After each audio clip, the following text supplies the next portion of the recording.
power's off because it's gone out in the whole town? Yeah, the whole town's lost its power, and therefore there's a different electrical effect in the room currently, we think. So we'd like you to go in and experience, well, not so much experience, get the feel of the room now, and when the power's on again later, to see if you think that room feels different later on with the electrical energy running through it, basically. The demon room, all right. Okay, well, let's go.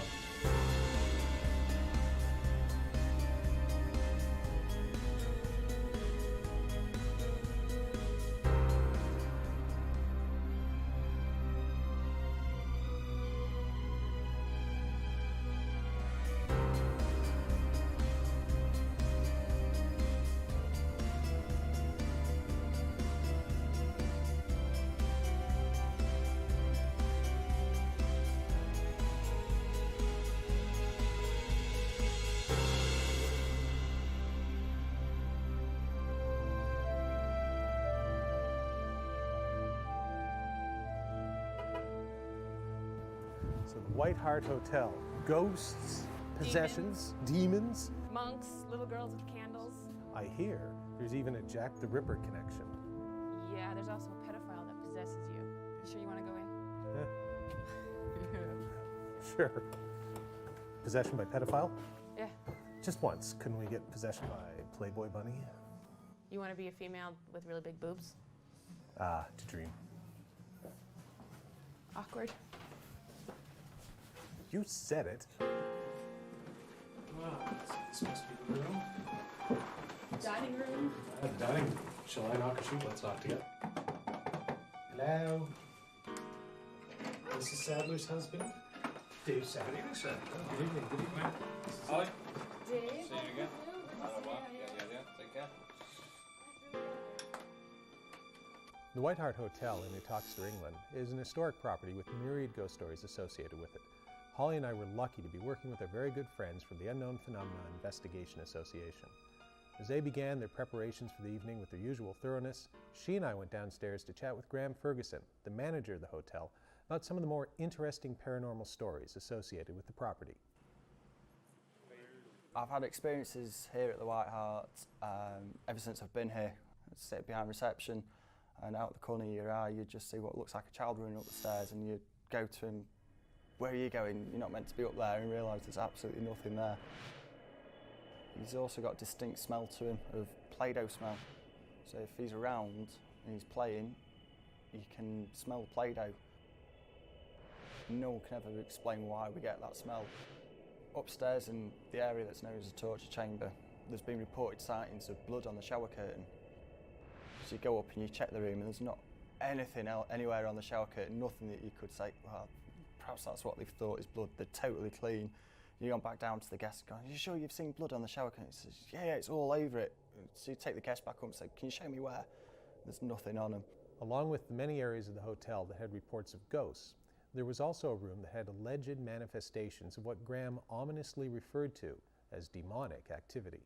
Through the investigations we've done in the past, it turns out there's a lady there that was forced to have an abortion, that didn't want to have an abortion because she got pregnant out of wedlock and didn't believe in him, and she's meant to target ladies that have had, personal issues in the past. The White Hart Hotel was clearly a location with a lot of reported paranormal activity. As we were discussing with the UPIA where to start the investigation, the power in the entire town went out. This gave us the perfect opportunity to start in the so-called demonic room, because if anything weird did happen here, it wouldn't be because of electromagnetic fluctuations. This is the room that the demon is supposedly... Yeah, apparently it's been reported that demonic activity takes place in that And room. the power's off because it's gone out in the whole town? Yeah, the whole town's lost its power, and therefore there's a different electrical effect in the room currently, we think. So we'd like you to go in and experience, well, not so much experience, get the feel of the room now, and when the power's on again later, to see if you think that room feels different later on with the electrical energy running through it, basically. The demon room, all right.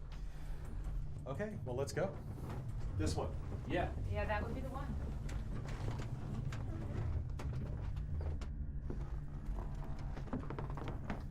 demons haunted.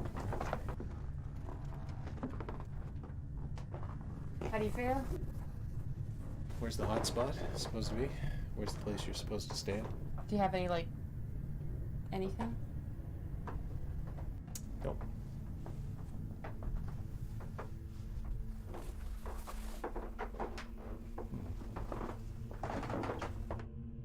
I don't like this room. I mean, it's a gorgeous room, but I was standing right here. I didn't tell them this. And I was just like, there's something wrong with this space. It's just blah. My head did that. Anyway, the whole bed itself actually is surrounded by bad levels of EMF. But with the power off right now, you're gonna lie on it, that's fantastic. With the power off, they're not detecting any of the EMF in this room that they were getting before. Now, it feels different. It doesn't feel as strange, but this room still hurts my head. It's weird. Even though the EMF levels have dropped. So what did you feel? It's awkward. I don't feel anything. It's just a room. No. Hello, demons. Any demons?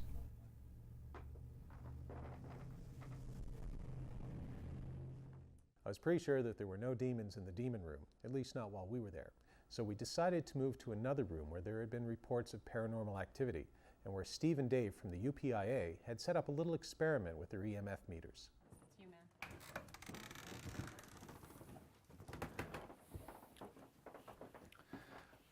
Right, Paul and Holly, basically we've got a unique opportunity, one that we probably never have before, and it's unlikely we'll ever have again, to investigate certain parts of the building for certain things in particular today. The town has had a power cut, amazingly, brilliantly, and it's given us the opportunity to do a sensor sweep with the EMF equipment in relation to sensor sweeps that we've done previously. And this is, as I say, a fantastic opportunity because we've mapped certain locations of EMF hotspots, and we're able to now look into them hotspots and see if they still occurring now the power's off.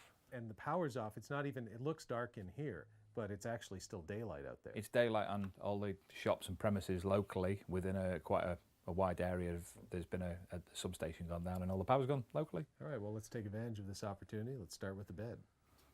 Okay, baby. That's Why? With the power in the town off, we had a rare opportunity to run some controlled comparative tests in the torture room to see if perhaps the EMF levels were responsible for the paranormal activity occurring there.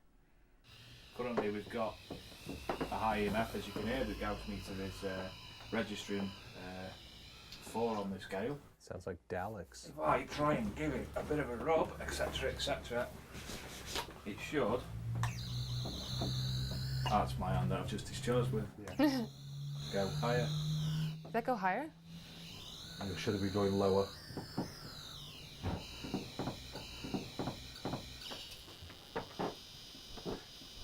Now, what we're talking is that the actual EMF when we first came in here was off the scale. It couldn't even be read on that meter. Just from the frame, or Just from the frame. I think Phil can verify that. That was off the scale, wasn't it? that was after the power was That off? was after the power. No, the power was on. Oh, at that okay. particular time. So you can see the difference between current EMF, which is being induced at the time we're doing the test, and the difference now, if we're actually looking at what we've got now, is very low EMF. So we can say, really, that a lot of it is down to the electrical wiring in place. So we were actually spiking above 10 milligauss originally. We're down to 4 milligauss when the power's come off, and when we've discharged, we're down to about 2. Is it still continuing to decrease? Yeah, it'll decrease over a period of time. It would, if the power stayed off in 2 hours and we come back and measured it, it should be more or less 0. Over a period of time, through the duration of the night, they're slowly soaking in EMF. High amounts of EMF as well. And over a period of just say 3 hours, at 10 milligauss, you know, you're going to start feeling the effects. You're going to start feeling sort of anxious. You might start to think that it's a bit strange and getting a bit of a strange feeling in here. When Ghost Cases returns, our investigation of the White Hart Hotel in New Toxeter, England gets bloody weird. It's dry.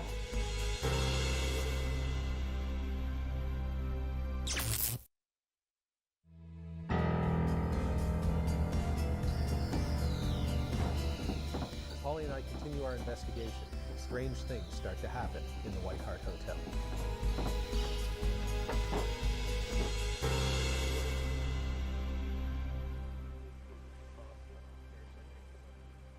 Well, more than likely, EMF affects the physiology. Electromagnetic frequencies affect the physiology. They're known scientifically to cause different things occur to a person. Hallucinations, yeah, etc., etc. yeah. So what we'd probably say in this instance is that somebody who stays in this bed for a period of time would therefore have some form of EMF effect, some form of effect in relation to the EMF that they're within. So, for instance, if you sleep in here tonight, it's more than likely that you'll start having bad dreams, you'll start thrashing about, you could be in a mood, headache, etc., etc. And it's all basically down to, more or less, an allergy to electricity. Right. But because the power is off here now, Yeah. the reason you're doing this, what makes this a unique opportunity? Right, this is a unique opportunity because there's no EMF, because there's no power. We can monitor the room in a more or less a natural environment. We took away the EMF, the unnatural, and we can now monitor it naturally. So later on, if we come back again later on, when the power's back on in the building, you should see a high increase in this should be off the scale and in effect. Right. Which then again would suggest to me people would experience more activity, maybe paranormal activity.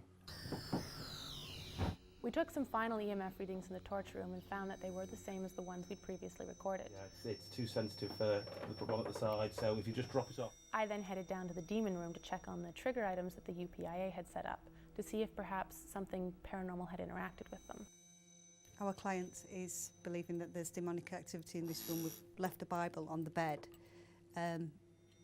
Basically because I believe that if we did have a demon in this room, that this would cause some kind of effect. One would think. One would think, and because Steve's missing a crucifix, which is what we would usually use. So we've just left that there and nothing's happened to it, obviously. As on a previous visit, when we left the crucifix on the bed, nothing happened to that either.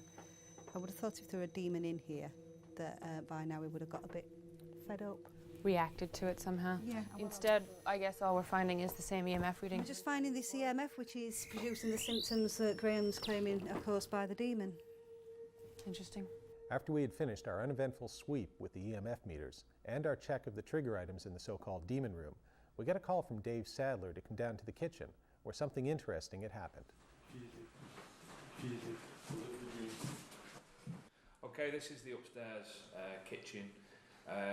The alleged apparition of a young child has been witnessed in this area, and we set up a number of trigger objects to try and coax, if possible, if it's a manifestation that can do things physically, to coax the child to move things. We've got a blackboard with chalk, we've got a magnetic board with numbers, letters and such like on, and we've also got a little jigsaw type thing where they put the bits of things in and out and whatnot. I'm going to hand you over to Steve Meara now in regards to the event that's we've just found may have taken place. I came down to the location about 10 minutes ago and noted that earlier on I actually placed the letters A, B, C on the line on this magnetic board. And when I actually came back to the location, the letter B was off and slightly down at an angle, which I noted that nobody had been in this area because we've been quite strictly controlling it. We've had red tape across the doorway to restrict people from coming in, and the location was left in the dark as well. And about 5 minutes ago we came in here in the dark, we switched on the lights, we came in, we noticed that it was obviously at an angle. So what we've done now is we've set up our own video camera which has infrared, and we're going to be filming in the dark. We're going to exactly the same conditions as to when the phenomena took place. So we're going to leave this particular area in the same conditions, such as no lights on. We put the letter back to where it currently was at the beginning of the night, and basically we're going to leave this area, lock it off again to see if we can get it to happen again. As Steve and Dave sealed off the kitchen again, I got a report from one of the UPIA investigators, Phil Bordley. Apparently, he had experienced something very similar to one of the paranormal stories that Graham had told us. As I walked in, I got hit by a blast of the smell of Play-Doh. which is associated here with the ghost of a child which we've nicknamed Thomas. He's quite often seen, he's quite often smelt. I'm a disbeliever in, I'm a skeptic when it comes to ghosts, but I've smelt it now on 2 different occasions here in unexplained circumstances. Upstairs, I got hit by a major blast of it. My eyes were sore, my nose was streaming, and I felt nauseous with the smell of it. But it went almost immediately. It was at this point that things started to get very weird very quickly. A call came in on the radio that a substance that appeared to be blood had been found on the shower curtain in room 18. Shower curtain there has got red slashes on, which it didn't have before. Incident as in, can we get in here to look? Yes. Yeah, you see the splatters. One of the things reported in here was blood on the shower curtain. Yeah. Yeah. There's been at least half a dozen people in here who haven't seen that, including me the time before last. I was in here at 10:15. It's not the extractor fan because the extractor fan is extracting rather than bringing it in. Fan. Yeah. Well, yeah, I'm just looking at the pattern actually. Yeah. It's come from latitude. It's almost as if it's been like that. It's got a downward angle as Yeah, well. and so have the others, and across as well. Yeah. So it's something. And I'd say I tried a bit of water on the top spot up there. It's water soluble. Yeah. You see, if it's a blood splatter from allegedly somebody being stabbed or whatever, you don't get that kind of splatter. No. That's been very direct. I'm gonna touch this for a second. I just want to see you guys to see that I'm doing that. It's dry. Yeah. But you can see it's been wet because the capillary action there, It's whatever that main spot there has travelled through the fibres.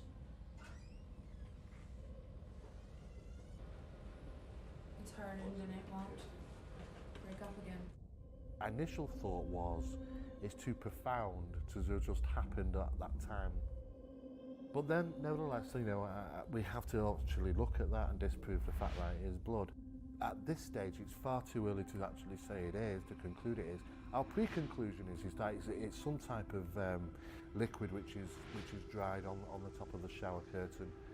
But at this stage, our pre-conclusive stage, we're saying that it could be something unusual, and if it does turn out to be blood, then we really haven't got an explanation for it at this time. Finding what appeared to be blood on the shower curtain in room 18 had everyone in the investigative team pretty excited, but the UPIA handled it like professionals. They sealed off the area and treated it like a crime scene while they took photos and samples. However, when Graham was informed of what we'd found, he was pretty shocked and more than a little shaken. The guys upstairs were shouting up and down the stairs going, "There's blood on the shower curtain, blood on the shower curtain," and I thought they were pulling me chains, so I went up to have a look for myself. And I walked into the room and I felt it was sick to my stomach and saw all splattered across the top of the shower curtain blood, or what looks like blood. I had to get out of that room. It was the weirdest feeling I've ever felt in that room, and I've never ever seen the blood there. And I tell you what, I don't want to see it again. When they ask to take the shower curtain, they can take the shower curtain and not bring it back. When Ghost Cases returns, Holly and I try to make contact with the spirit of a little girl in the cellar of the White Hart Hotel. I've been up to the bloody room. I can't imagine anything that would get weirder than that.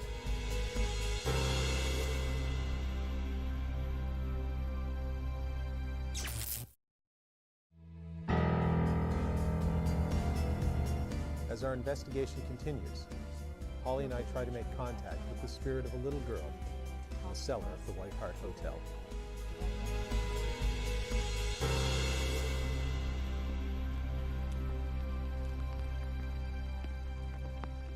Graham seemed genuinely disturbed by the blood that was found on the shower curtain.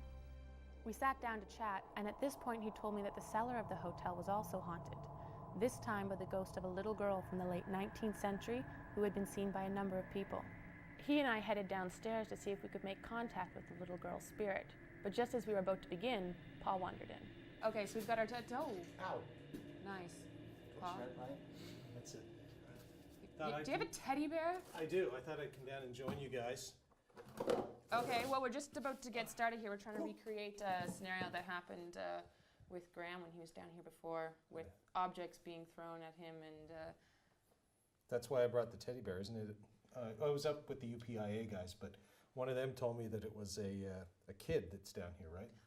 There's stories of a kid being down here. When we did our call out here in the ghost hunt, we had a kid from down the bottom end was seen with a gaslight and a teddy bear, a young girl with like Victorian night dress sort of thing on her. And she was from just down there. Whilst we were also down here, something got thrown at us from the other end of the cellar as well. Oh, okay. And he personally saw this. I was personally here and it scared the living daylights out of me. Yeah, so now we're trying to do it again. Cheers guys, really appreciate that. As I was just saying, we've got our temperature. What's it reading right now? 18 degrees Celsius. 18 degrees Celsius. We've got an ADR here set up that's recording. And can you walk us through what we do here? Yeah, in our deal world, we would want to be sitting down here holding hands. Oh. Teddy bear can join in too. It's very sweet. So where do we Don't want put him on the floor. Where do we put the teddy bear? You can Put him just somewhere safe. sit back there. So maybe he'll move. Oop. I like that. And then, I'm afraid of intimacy, so that's a moment for me. and then if we take it in turns. Hey. You guys gotta hold hands. This is great. good. If we take in turns to either ask for if there's any spirit people down here to bang something, move something, touch one of us. Who knows, it might happen again for us if we're really lucky. All right. So do we have to close our eyes? Don't have to close your eyes, just do Okay. it. Just shout it out loud. Wow, the last time I heard that. Anyway, never mind. Holly? All right. So if there is a spirit down here, if there is some sort of unknown paranormal entity that would like to communicate with us, we would be willing to accept your communication at this point in time. So feel free to reach out and touch one of us. Feel free to talk to us, either directly or you can speak through the ADR, which we'll listen to later. Feel free to make a noise, knock on something, bang on something, throw something at Paul. What she said, except for the throwing something at Paul part, let's throw something at Holly. That was good. That was clever and original. Do something for me. I'd love to do it again for us. Just to show that it happened first time for me.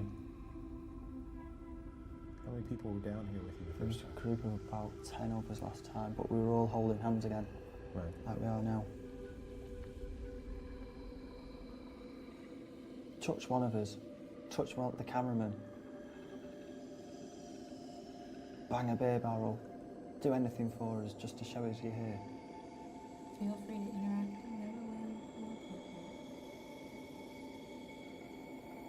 Bring it on. You might regret saying that. I've been up to the bloody room. I just can't imagine anything that would get weirder than that. I'm gonna go check on the progress of the UPIA guys. Okay. You guys were the ones originally down here.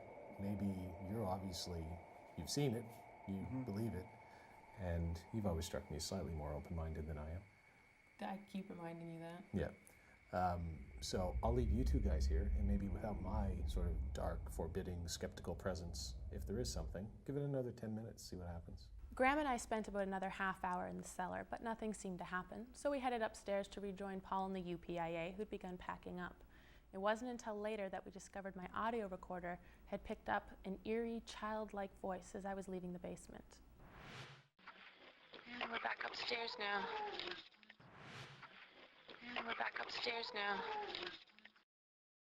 There's no question that strange things happened at the White Hart Hotel that neither Holly nor I, nor our friends in the UPIA, could explain. It could have been a hoax, or it could have been a combination of coincidences and environmental stimuli. Or it's just possible that the White Hart Hotel really is haunted, in which case it would make for a very interesting place to spend a night, as long as you don't mind sharing a room with a demon. And we're back upstairs now.